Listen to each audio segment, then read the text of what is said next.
Okay, class, where we are now is we're ready to talk on the cerebellum. The cerebellum. That's where we are now. All right.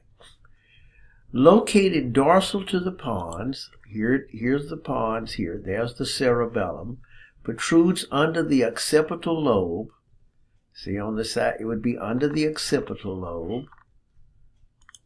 So that would be it here. There's the occipital lobe. Makes up 11% of brain mass, provides precise timing of skeletal muscle contraction. Like I said, it and the basal ganglia are real important with controlling your movements.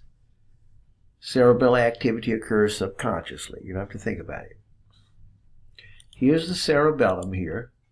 Anterior lobe, posterior lobe, horizontal fissure. This is kind of the way the body parts. You see, that's another little homunculus where it controls things as far as movement in these areas here. See, the hands are big because you got more muscles in the hand, little, finite motions in the hands. Again, it's an homunculus type of thing. Dedicating more to where more needs to be dedicated because of the precise movements. Two bilaterally symmetrical hemispheres. Let's go to it. Two bilateral, what?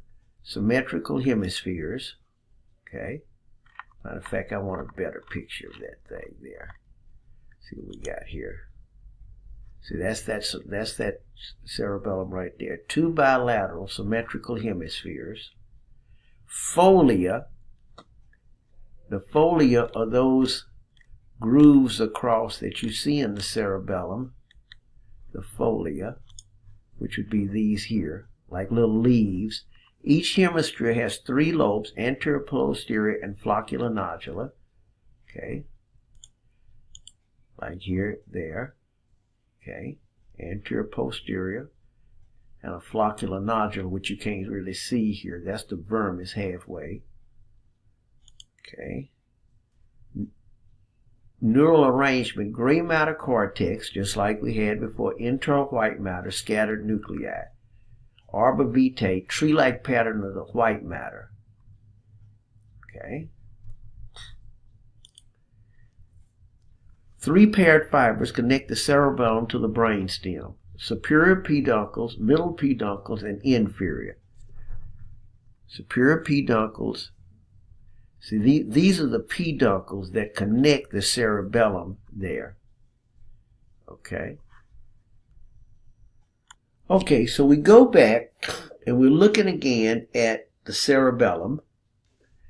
And we're seeing that, let's look at it again. So the cerebellum, located dorsal to the pons, protrudes under the occipital, makes up and provides precise timing and appropriate subconsciously, cerebellar activity. 2 bilateral, there we are, symmetrical hemispheres, connected medially by the vermis. See that? Folia are those transverse things there. These would be the folia, like the leaves.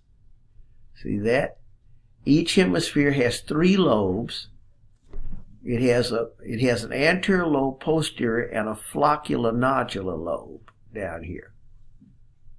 Floccular nodular lobe.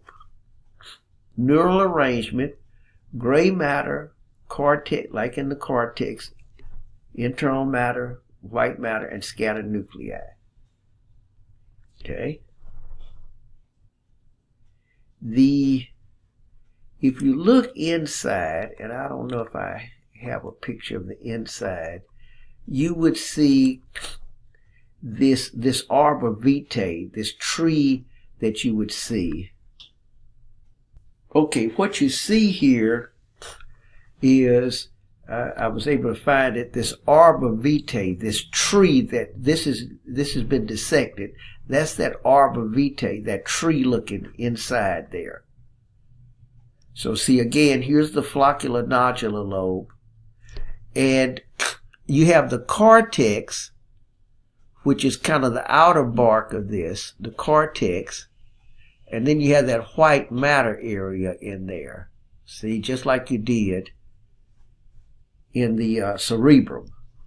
Here's the folia there. Okay, so we go a little further. Then you have these cerebral peduncles. And what the cerebellar peduncles, what they do, the cerebellar peduncles, so you have a superior, a middle, and an inferior, and they connect with this area here to the pons, connect the pons to the cerebellum. And the inferior connects the medulla oblongata. See, here's the pons. Okay. So this upper one connects to the midbrain. The midbrain, that's the superior one. Then the middle to the pons, and the inferior peduncle to the medulla oblongata. So superior, middle, and inferior peduncles. Connection between this and the rest of the brain. Okay. Cerebellar process. And cerebellum receives impulses of the intent of voluntary muscle. See, that would be coming from here. It's receiving input from the superior cerebellum coming from the cortex. Hey, I'm going to move. I'm going to do something. The proprioceptions and visual signals inform of the body's condition. The cortex calculates the best way to perform the movement, and then the movement. So, in other words, what happens is you plan the movement in the cerebrum, the cortex. Okay. It comes down, and then it tells the cerebellum what the movement's going to be. And the cerebellum helps to coordinate it so it's not a shaky, jerky move. See, the key to movement is there's a lot of muscles involved. And so you want your movements to be smooth and coordinated. So several areas of the brain get together and have to work together in order to do that. That's why a cerebellar problem versus a basal ganglia, one would give an intention tremor where you're moving to do something. Just like, let's say, just like if I'm going to reach for my pencil. See, that's more cerebellum. The brain, the cortex said, I'm going for my pencil. The cerebellum helps smooth out the movement. That's more of what we call an intention tremor. A resting tremor would be like with the substantia nigra, like in Parkinson's and so forth. Okay. All right. So that just gives an idea. We have found that the cerebellum maybe have some mental ability, cognitive, plays a role in language and problem solving. And these are new things that have been found. Now, does it do a major? I don't know. I don't know, because I know the cortex and the cerebrum does the majority, but it appears to do some. Okay. Now, this here I put in just to show you the blood vessels that you have.